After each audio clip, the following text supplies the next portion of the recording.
Teníamos entonces era caracterizar cómo funciona el capitalismo en el mundo, digamos, ¿no? Y para luego pensarlo para Argentina, pero sobre todo no tanto problematizarlo en términos históricos cuanto en términos teóricos. Y ahí habíamos planteado en el debate, enmarcado un poco en lo que es la crisis vinculada al coronavirus, lo que nos proponíamos eran algunas cuestiones que se discutían ahí. Presentamos el texto de Nancy Fraser, que tenía como interés de nuestra parte, digamos, el interés que tenía era poder, el texto de Fraser, el interés que tenía era poder, digamos, pensar el capitalismo no solamente como un sistema orientado hacia la acumulación de capital, tanto un poco en la definición típica que hace Marx, sino darle una vuelta a eso y pensar cómo el capitalismo tiene dimensiones que tienen que ver con la construcción de una forma de patriarcado específico. Después vamos a profundizar un poco, y en ese sentido también ahí nos ayudaba Federici.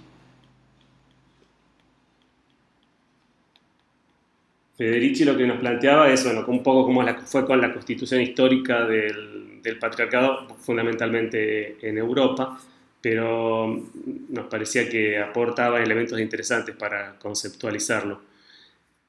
El texto de Fraser, por otra parte, entonces lo que trata de hacer es abordar una mirada más integral del capitalismo, donde lo ve como un sistema institucional, no solamente como un proceso económico, un sistema institucional que tiene al menos dos patas adicionales a las que uno suele ver. Uno suele pensar el capitalismo como una suerte de construcción del trabajo libre, ¿no? Esa es la mirada más general, o sea, el mercado de trabajo, el trabajo asalariado, toda esa dinámica, pero lo que agrega Fraser es esta dimensión de género, digamos, la división sexual del trabajo, podríamos decir, que juega un rol importante para pensar, porque nos permite pensar el capitalismo como un sistema que integra dos cuestiones. Por un lado, el trabajo productivo en el sentido de producción de valor en el sentido capitalista, valor monetizable, y en paralelo y articulado, digamos, de toda la esfera de trabajo reproductivo, de la cual un poco Federici nos trata de dar cuenta de eso, cómo funciona. Y bueno, lo que trata de hacer Fraser entonces es mostrar esto, cómo la división sexual del trabajo, donde el trabajo reproductivo se concentra, en donde ahí tienden a concentrarse las mujeres, y hay un proceso histórico de construcción de eso, que está vinculado con el patriarcado. Y también agrega a Fraser un elemento importante que nos interesa mucho también, que tiene que ver con la apropiación de la naturaleza. Esto, como habrán visto en los textos, en las discusiones que hay ahora sobre cómo funciona este, cómo funciona la crisis del coronavirus, cómo el capitalismo tiene que ver con eso. Uno de los elementos centrales es, en algunos de los debates, es cómo se desarticula, digamos, los procesos naturales, cómo el capitalismo avanza sobre la naturaleza, destruyéndola, desarticulándola, construyéndola a su propia imagen y semejanza, podríamos decir. Y en ese sentido, entonces, bueno, este era un poco el sentido de esos debates, digamos. Ahí estaba también el texto que era importante, y que ahí hubo algunas discusiones en lo que ustedes respondieron, hubo algunos debates, en algunos casos no entendí, había pues, dudas sobre cómo interpretarlo, pero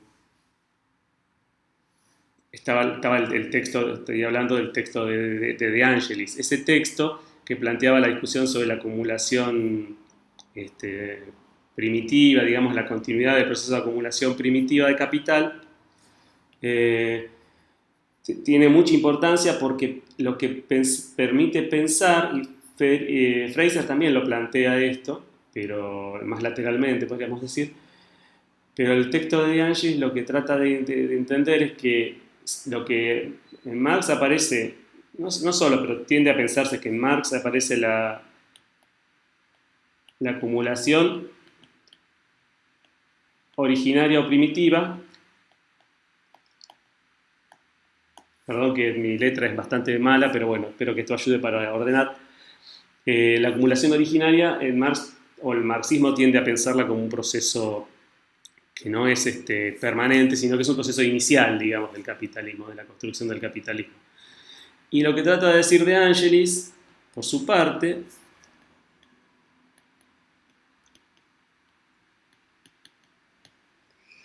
es que este proceso es continuo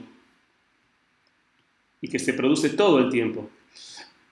En realidad, digo, Marx ya lo decía esto, ¿no? La idea de que la acumulación de capital propiamente dicha, tal cual también eran parte de las discusiones que había en lo que ustedes escribieron, la acumulación de capital propiamente dicha tiene que ver con esta idea del capital que apropia fuerza de trabajo, transforma materias primas y utiliza maquinarias, trabajadores explotados que producen nuevas mercancías que son vendidas y ese ciclo permite generar plusvalía y la plusvalía se acumula, permite crecer a ese capital, el conjunto de los capitales. Esto, digamos, este es el sentido general del concepto de acumulación en el sentido común y corriente, digamos, o el sentido general, digamos. La acumulación originaria es el proceso inicial donde ese proceso de capitalista de acumulación se puede configurar y constituir. Lo que De Angelis trata de proponer y discute, y hay otros autores que también, y autoras que trabajan este tema, es decir, bueno, este proceso de acumulación originaria en realidad se tiene que replicar permanentemente, y en particular en procesos de crisis, y podríamos usarlo para pensar la crisis actual, la crisis del capitalismo a escala global, articulada con bueno, con la crisis de la epidemia, la pandemia del coronavirus. El capitalismo necesita producir permanente y progresivamente procesos de acumulación originaria, es decir, ocupar nuevos espacios de acumulación de capital no ocupados previamente. Y acá, bueno, también el texto de Harvey, que viene después, viene a retomar un poco este debate. Recuerden que este es un debate muy largo en el marxismo y una de las que lo ha trabajado mucho, o sea, lo planteó como un problema serio, fue Rosa Luxemburgo.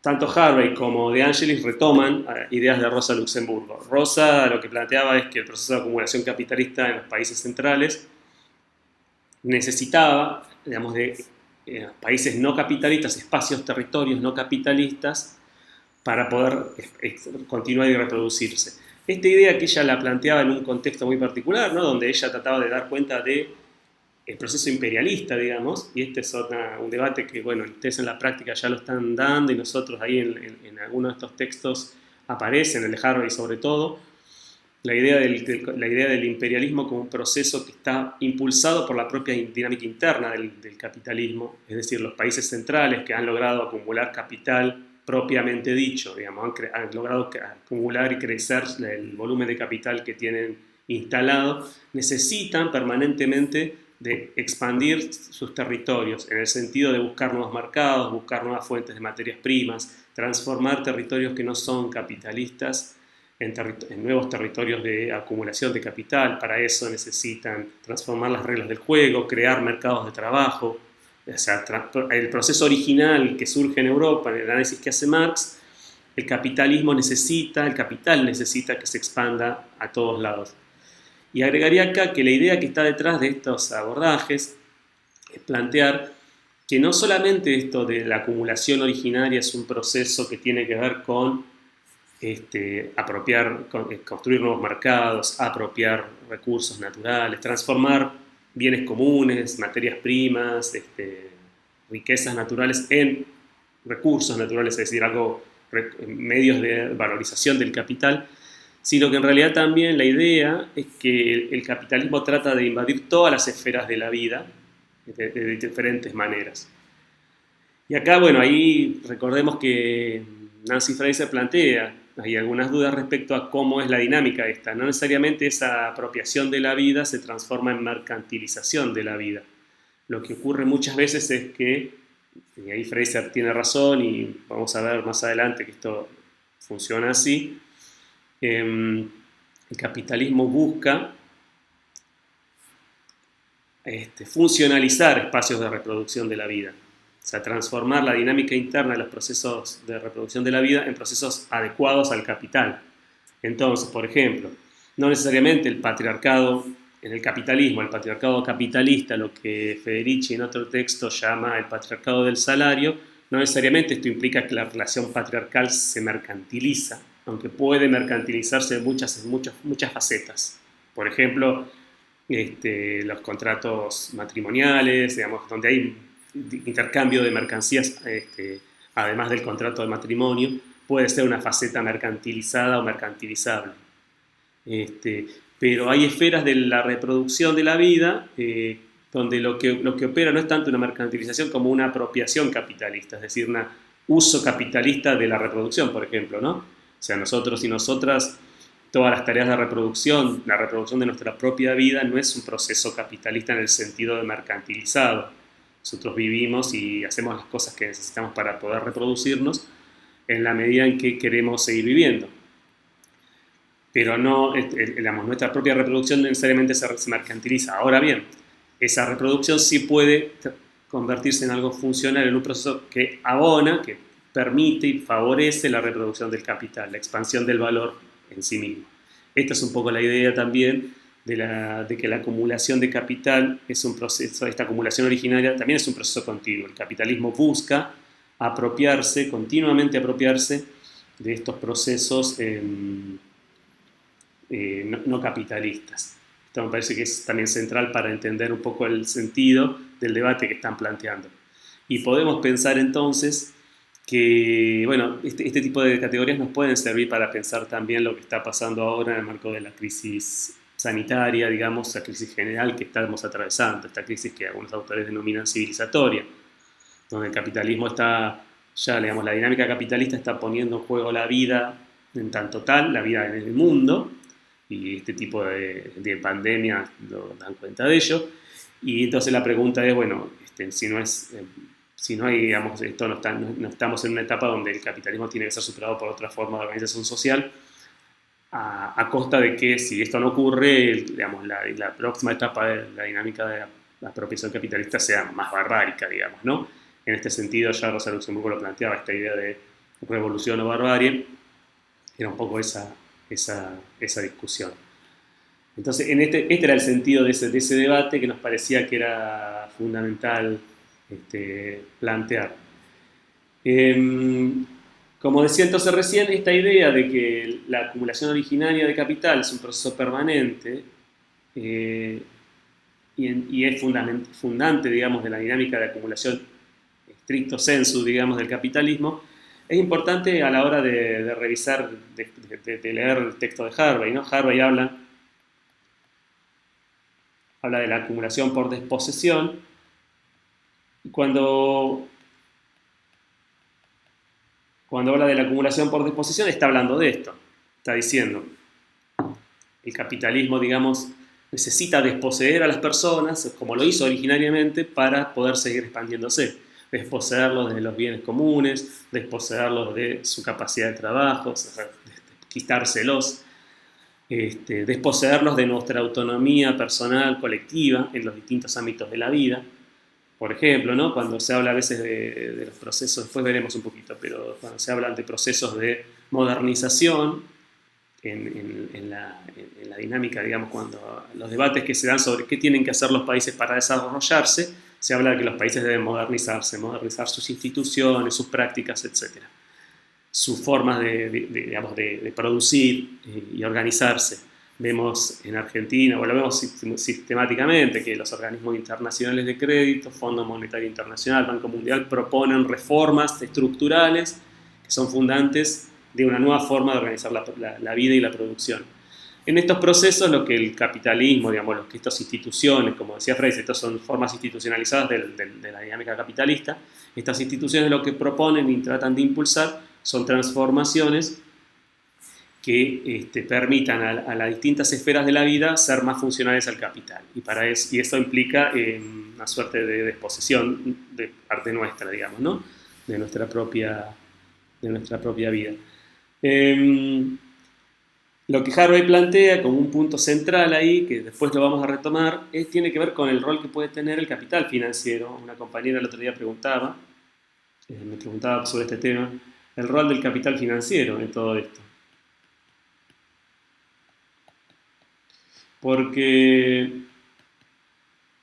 el capital financiero, digamos, es una forma del capital que en general trata de valorizarse, nada más que el capital financiero tiene modalidades de funcionamiento que en muchos casos se transforman en disfuncionales, podríamos decir, ¿no? El capital financiero tiene dimensiones especulativas muy fuertes, muy claras.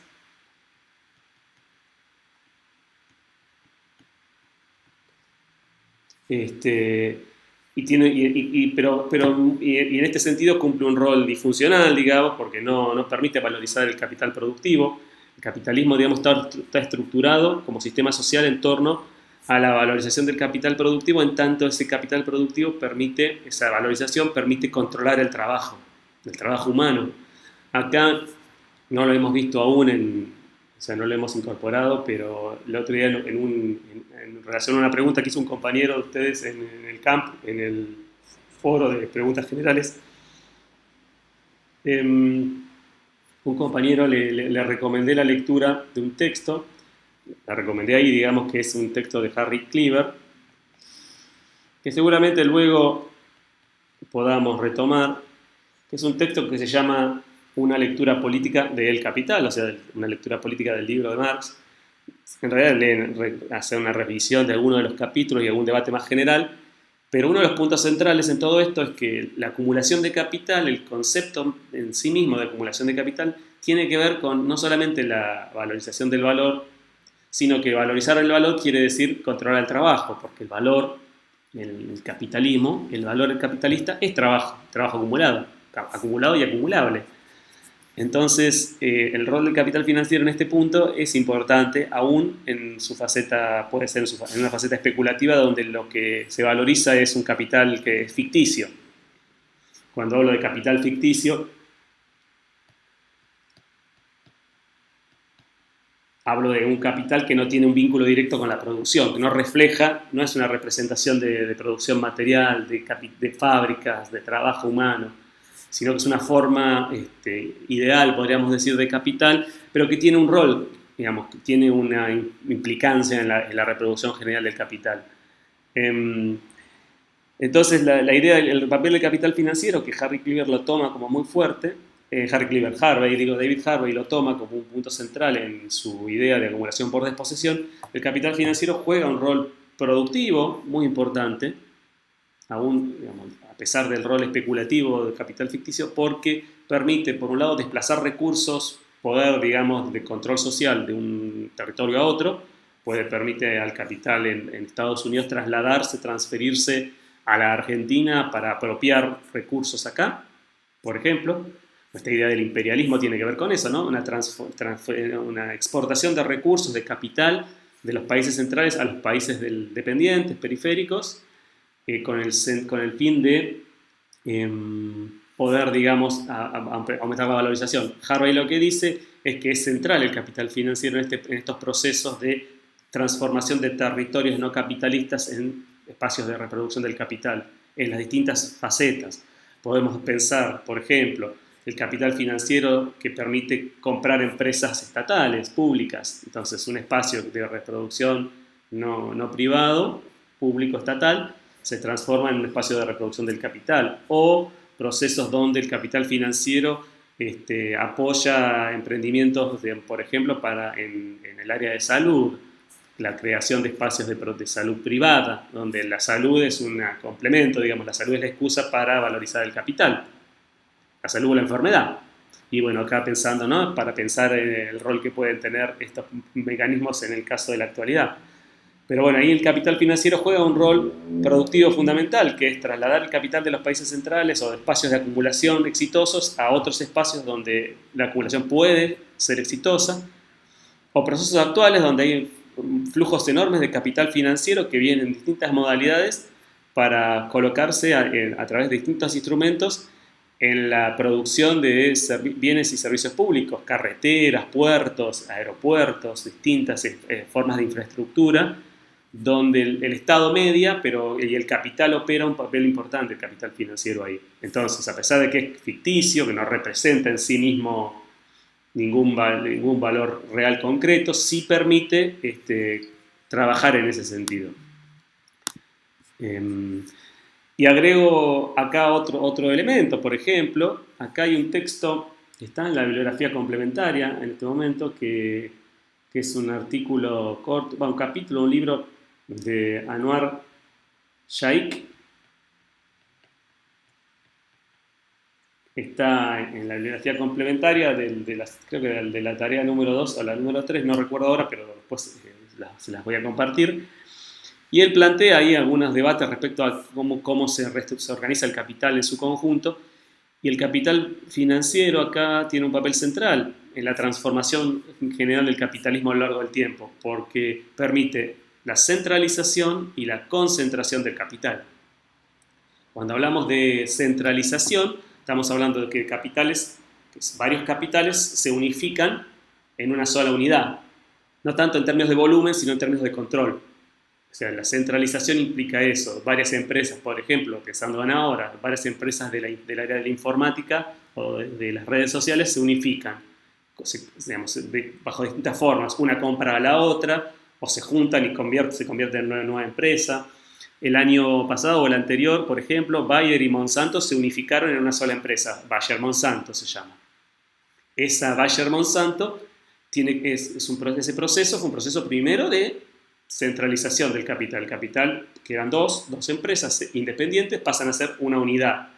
Y la concentración del capital tiene más que ver con el capital que se va acumulando y que va creciendo en volumen. Empresas cada vez más grandes, más allá, capitales cada vez más grandes, más allá de si se van uniendo empresas entre sí. ¿No? ¿Se entiende esta idea? El capital financiero acá juega un rol central también, porque permite a una empresa comprar otra. Una empresa Bayer quiere comprar Monsanto, entonces lo que hace es pide un crédito, pide fondos, consigue fondos en el mercado financiero internacional, con esos recursos más los propios compra Monsanto y se unifica, se centraliza el capital ahí. El volumen de capital disponible es el mismo, las empresas que cada grupo tiene son las mismas, pero el capital se transforma en uno solo, en términos políticos. O puede haber otras modalidades, emisión de acciones, pero también puede haber mecanismos, digamos, donde recursos que están disponibles en distintas áreas muy rentables del mundo son transferidos a un espacio nuevo para que el capital de ese espacio nuevo pueda crecer. Si una empresa tuviera que crecer solamente con la plusvalía que acumula por sí misma, el proceso de acumulación y de crecimiento de esa empresa sería lento. Solamente podría acumular la propia ganancia, una forma de la plusvalía, la propia ganancia que tiene. El capital financiero le permite conseguir plusvalía de otros lados, de otras esferas, para poder crecer, para que un capital particular pueda crecer. Esto es un rol clave y fundamental del capital financiero, un rol que podemos decir estrictamente productivo. Y agrego a esto un rol productivo, digámoslo así, que opera en la medida en que el capital financiero juega un papel central en la transformación de mercancías en dinero. Cuando las empresas fabrican productos, transforman, en procesos capitalistas o no capitalistas, producen mercancías, esas mercancías tienen que ser vendidas. Y ahí juega un rol central el crédito. O sea, la venta de mercancías, cada vez más el crédito para el consumo, el crédito para comprar maquinarias, el crédito para comprar insumos por parte de otras empresas. Todos esos mecanismos juegan un rol central y eso es parte del capital en su forma financiera. Y en ese sentido el capital juega un rol productivo. ¿Productivo en qué sentido? En el sentido de que permite facilitar, acelerar la valorización del capital. Cuando hablamos del capital en su conjunto, digamos, ¿no? Cuando hablamos de que el capital tiene un rol productivo, estamos pensando en esto. Entonces, bueno, nosotros en la vida cotidiana, el capital financiero ha irrumpido violentamente en las últimas 2-3 décadas en Argentina, a través de fondos de inversión para la construcción de viviendas, a través del crédito, a través de tarjetas de crédito, el crédito personal que dan bancos, que dan comercios, que dan distintas financieras, estas pequeñas empresas de crédito en la calle, digamos, ¿no? Todo esto son mecanismos de capital financiero que en sí mismo no tienen, o sea, el capital ese no representa ningún valor por detrás, pero permite acelerar el proceso de reproducción del capital en su conjunto. Entonces, en este sentido, me parecía importante aclarar el rol que tiene entonces el capital financiero. No es simplemente un rol este, improductivo. Eso tiene que quedar claro, digamos. En ese sentido, podemos pensar también, vamos a verlo después, pues el papel que juega la deuda pública, ¿no? Como forma de capital financiero es central en estos momentos en Argentina o en el mundo, digamos, ¿no? Pero en Argentina en particular hay un proceso de endeudamiento muy fuerte, muy grande, muy importante, que está rediscutiéndose, renegociándose la deuda. Y bueno, ¿qué rol juega el capital financiero en ese plano? Lo vamos a tratar de profundizar más adelante. Pero me parece importante pensarlo en esta clave, ¿no? El papel que puede tener el capital financiero. El otro día, en la tarea que tenía que hacer, que era hacer el glosario, donde había algunos conceptos importantes, surgieron algunos problemas, a veces algunas dudas, porque es un concepto abstracto, digamos, pero importantísimo, que es el concepto de intercambio desigual.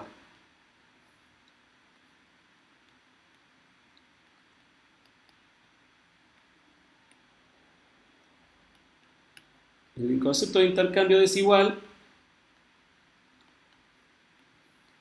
es central porque es clave a la hora de pensar el capitalismo como un sistema digamos, organizado entre países imperialistas, países que han concentrado volúmenes de capital importantes y exportan capital, y países dependientes periféricos, digamos. El intercambio desigual tiene que ver con esta dinámica.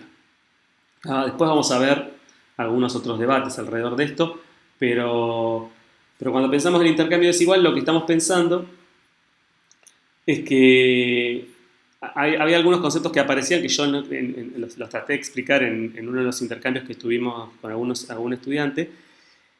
Hay varios conceptos importantes. Por un lado está el concepto de composición orgánica del capital. Composición orgánica del capital.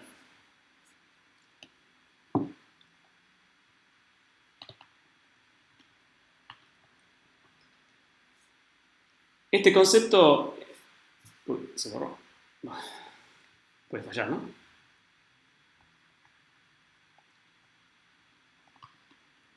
A ver, del capital.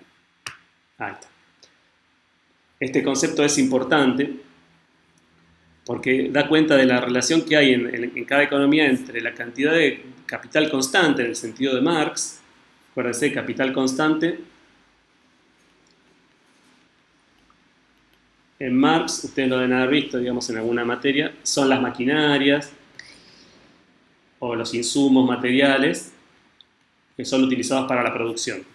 Los países desarrollados tienden a tener un volumen creciente de capital constante. La acumulación de capital es fundamentalmente la acumulación de capital constante. Crecientes volúmenes de insumos que son utilizados en la producción. La producción crece el uso de insumos, mayor volumen de maquinarias más, o sea, empresas que tienen volúmenes de edificios, fábricas, cantidad de máquinas de distinto tipo que van acumulándose. Esta es la idea digamos, del capital constante, y en los procesos de acumulación capitalista exitosos es lo que más crece. Cuando se habla de que crece la inversión, lo que se está hablando fundamentalmente, cuando uno lee los periódicos o la literatura tradicional, cuando se habla de la inversión, se está hablando de la inversión en capital constante fundamentalmente. Entonces todo esto va creciendo. La otra pata del capital, digamos, es el capital variable. Que ustedes saben que el capital variable son fundamentalmente los salarios. O si se quiere, todo lo que se gasta en la reproducción de la fuerza de trabajo en su conjunto. Acá podemos, a la hora de analizarlo empíricamente, habrá debate, digamos, respecto a cuál es el conjunto de capital constante que es relevante y cuál es el conjunto de capital variable que es relevante, si son salarios o salarios y algo más, y todos los gastos de reproducción de quienes no son asalariados. Ahí hay mucha discusión. Pero la clave de todo esto es que los países más más desarrollados en términos capitalistas, los países imperialistas, tienden a tener una composición orgánica del capital más elevada. Una composición orgánica del capital más elevada, ¿qué es lo que significa? Significa mayores niveles de productividad del trabajo, porque la acumulación de capital, el uso de más maquinarias, el uso de nuevas tecnologías metidas en las maquinarias, el uso de nuevas máquinas, en general supone el uso de tecnologías que van avanzando, que permiten que una cantidad de personas puedan producir más y más mercancías. Y esas mercancías se producen en mayor cantidad y a la vez tienden a ser crecientemente más baratas en el tiempo histórico. Si uno ve cualquier proceso de acumulación de capital más o menos exitoso, si uno ve la historia del conjunto del capitalismo, ese proceso de acumulación tiene esta dinámica. Tiende a crecer la composición orgánica del capital y es mucho mayor en los países centrales imperialistas que en los países dependientes, pero ese crecimiento en la composición orgánica lo que tiende a hacer es aumentar la productividad del trabajo, es decir, cada trabajador o trabajadora produce más mercancías en el mismo tiempo, y la contracara de eso es que los costos unitarios de producción caen, se abaratan relativamente esos productos. Esto es importante. Esto es importante por varios motivos. Uno de ellos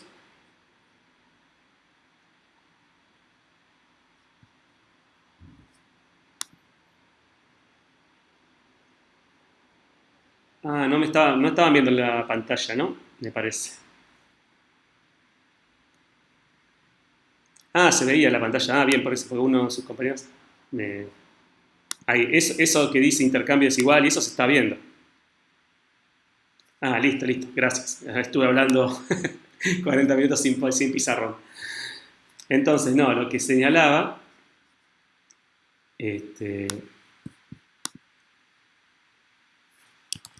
gracias. Lo que señalaba es entonces esta idea. Entonces, en los países centrales, como la composición orgánica del capital es más grande, los costos de producción son más bajos. Entonces, una cantidad de personas producen mercancías más baratas, que comercian internacionalmente. Los países dependientes,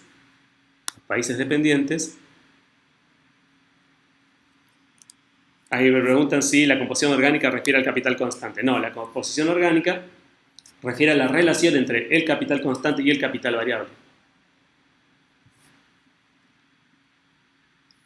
A ver.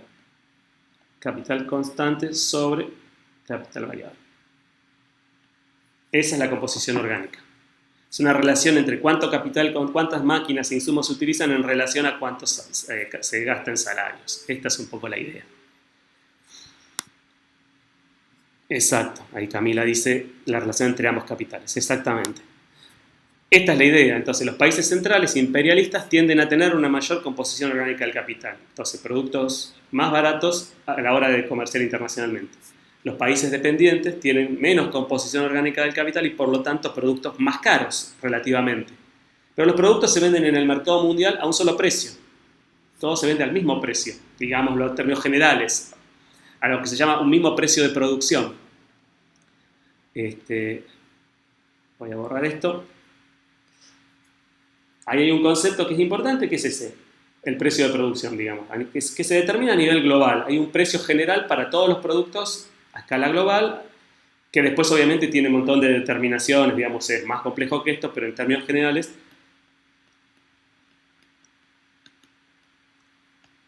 el precio de producción de cualquier mercancía se determina a escala global y es el que permite que la producción se lleve adelante a nivel global de cualquier producto. Cualquier mercancía se produce globalmente si el precio de producción permite garantizar que el capital se valoriza al vender el producto al menos a ese precio. Esta es la idea. Si los precios tienden a estar por debajo de esos precios de producción, esas mercancías dejan de producirse porque no es rentable hacerlo. El precio de producción se determina entonces a escala global. Cuando dos países comercian entre sí, producen, por ejemplo, el caso más simple es un mismo producto, los países centrales tienden a producir estos productos a costos muy bajos, y entonces al precio de producción global, que es uno solo, esos productos tienen esos países pueden obtener una rentabilidad extraordinaria, porque venden a un costo bajo un producto que tiene un precio equivalente para todo el mundo.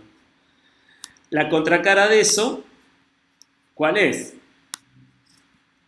La contracara de eso es fundamentalmente que los países dependientes, que tienen costos de producción más altos, pueden vender en el mundo, pueden competir, pero con costos de producción más altos tienden a tener una rentabilidad mucho menor. Entonces ahí, en ese intercambio, para decirlo simplemente, en ese intercambio de productos que son producidos muy baratos, con productos que, y en esa venta, digamos, en un mercado donde algunos producen productos muy baratos y otros los producen más caros, en ese intercambio, en esos mercados se produce una suerte de intercambio desigual. Lo que ocurre acá, básicamente, que los países centrales imperialistas logran, digamos, apropiar parte del trabajo realizado en los países periféricos dependientes. O si se quiere, lo que ocurre es el trabajo realizado en los países centrales aparece como un trabajo potenciado, con más valor, aunque no lo tenga, digo, pero aparece así. ¿Cómo aparece así? En una rentabilidad más elevada del capital en los países centrales. Los países centrales tienen mayores volúmenes de plusvalía apropiada, producida y apropiada por este proceso, por este mecanismo. En los países periféricos, el capital tiende a tener niveles de ganancia más bajos producto de este mecanismo, de que a la hora de vender hay parte de su inversión en capital constante y variable que no se puede realizar en el mercado. Tienen costos altos, parte de eso no es socialmente necesario a nivel global. Esto es lo que está detrás de la idea de intercambio desigual. Espero haber aclarado un poco el panorama. Es interesante pensarlo en esta clave. Después voy a agregar algún texto más que pueda ayudar a complementar. Esto es importante, este concepto es importante porque para pensar después qué pasa en los países dependientes, cuál es la dinámica del capitalismo en los países dependientes, hay que pensar el efecto que tiene este intercambio desigual en estos países. ¿Cuál es el efecto? ¿Cuál es la implicancia en términos de cómo el capitalismo funciona en Argentina? ¿Cuál es la implicancia de este intercambio desigual con el resto del mundo? ¿Cuál es la implicancia de que el capital que produce en Argentina pierde, no necesariamente transfiere, pero pierde parte del valor que cree haber creado, parte de la inversión que se hace en capital constante y capital variable? ¿Se entiende esto? Parte de ese trabajo que se realiza en nuestros países es globalmente innecesario, socialmente innecesario. No quiere decir que no haya que hacerlo, sino que en el mercado, el capitalismo, a través de los mercados, de cada mercancía en particular, no registra parte de ese trabajo que se realiza en los países dependientes, no lo valoriza. Llega al mercado y parte de ese trabajo, viste, vos gastaste de plata de más, un capital cualquiera, y cuando vas al mercado mundial te dicen, bueno, mala suerte, es problema tuyo. Parte de ese capital que vos invertiste no tiene ningún valor. Entonces parte de la ganancia, del plusvalía que vos creíste que se había creado, no se creó, en realidad socialmente hablando, ¿no? Globalmente, en el capitalismo a escala global. Entonces ahí hay un problema en los países dependientes. Vamos a ver que este problema cómo impacta, cómo se va resolviendo. Acá en los prácticos hay alguna bibliografía vinculada a Mauro Marini, que es un autor importante que para la próxima tarea también de acá de los teóricos vamos a incorporar. Mauro Marini es un autor brasilero que, bueno, estuvo exiliado. La mayor parte de los textos más importantes los escribió en los años 60 y 70. Luego escribió una cantidad también en los 80 y 90, pero menos volumen, me parece a mí, y por lo menos para mí, tal vez no tan interesante en términos teóricos. Marini lo que trata de hacer, lo que intenta hacer es relacionar el intercambio desigual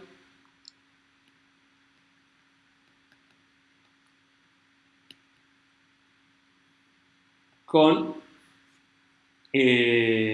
un concepto clave que vamos a ver en esa tarea que tiene que ver, que se llama superexplotación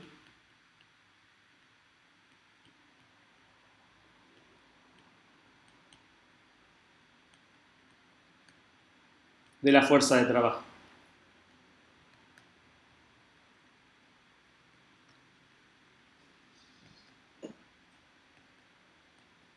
Este concepto es fundamental en la lectura que hace Marini, que es un representante de lo que se conoce como la teoría marxista de la dependencia, que vamos a tratar por más de analizar someramente. Lo que Marini propone es tratar de entender a partir de estas dos categorías, intercambio desigual, superexplotación de la fuerza de trabajo y otras más, como la idea del ciclo del capital,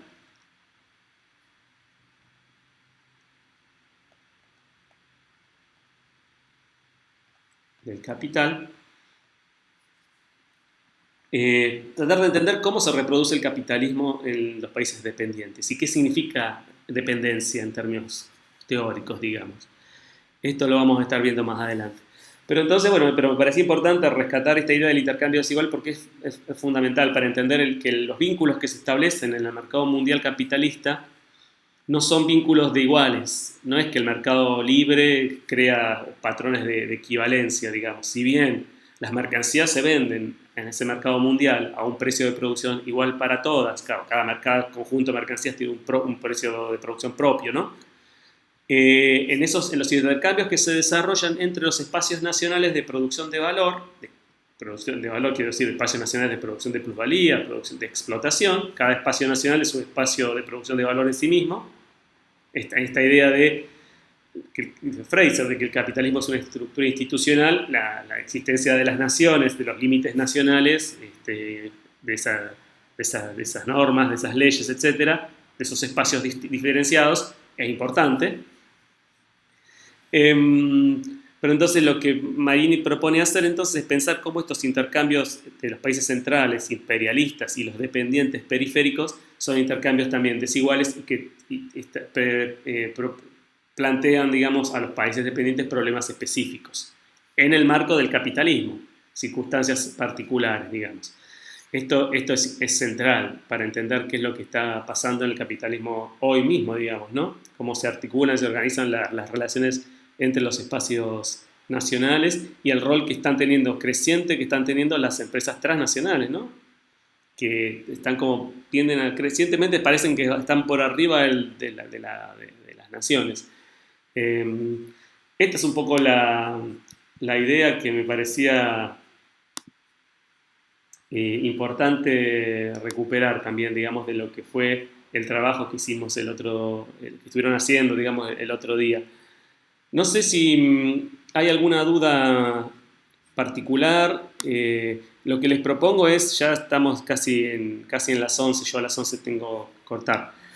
Lo que les propongo que hagamos lo siguiente. Varias de ustedes no pudieron completar la tarea número 3 a tiempo, digamos. Les pido que por favor lo hagan.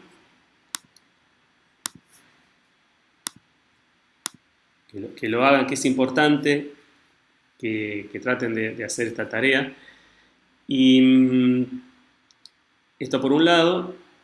Y después en estos días, entre hoy y el viernes, vamos a preparar una nueva tarea para que puedan seguir avanzando con las lecturas y un poco reflexionando sobre estos problemas, sobre estas cuestiones. Y bueno, y sí les pido que en estos días puedan, si tienen alguna consulta o duda, sigan escribiendo. Es importante, les agradezco que hayan contestado casi todas y todos, muchas de ustedes contestaron la encuesta que hicimos el otro día. Es importante para que podamos ver qué está pasando y qué están pensando ustedes también, de cómo están trabajando y qué podemos hacer para que esto funcione mejor.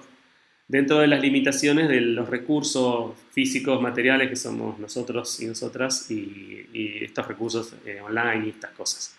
Entonces les pido eso, que traten de escribir, que escriban a los foros colectivos o que nos escriban individualmente si tienen dudas, que no quieran exponer colectivamente, está todo bien, pero que hagan eso, que hagamos uso de estos medios que tenemos.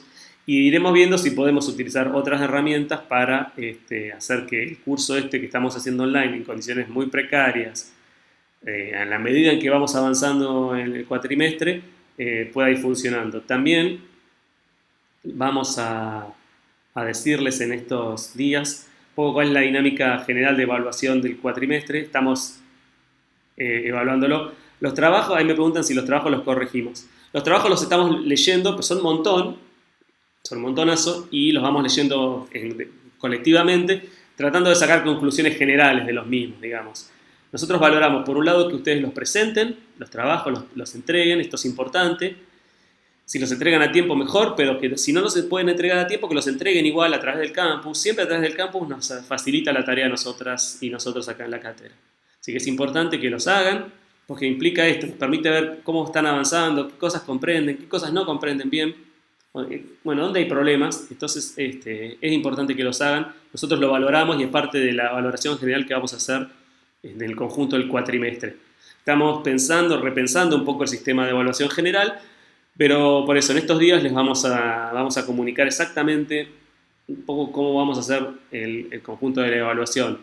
En su origen, igual que el año pasado, teníamos pensados parciales en los prácticos y en los teóricos domiciliarios, donde tienen que reflexionar a partir de las lecturas. Tal vez hagamos eso en este caso también. Pero por eso digo, pero los trabajos, las tareas que vamos incorporando a lo largo del tiempo son claves. No son algo más que si hacen o no hacen, es lo mismo. Lo que no estamos pudiendo hacer por ahora, porque no nos da el tiempo, es hacer una devolución individual de los trabajos. Porque esos son muchos trabajos y la verdad que no nos da el tiempo físico a nosotras y a nosotros para hacerlo. Tengan en cuenta que esta es una cátedra muy pequeña, somos un titular, un adjunto, que soy yo, y 2 ayudantes.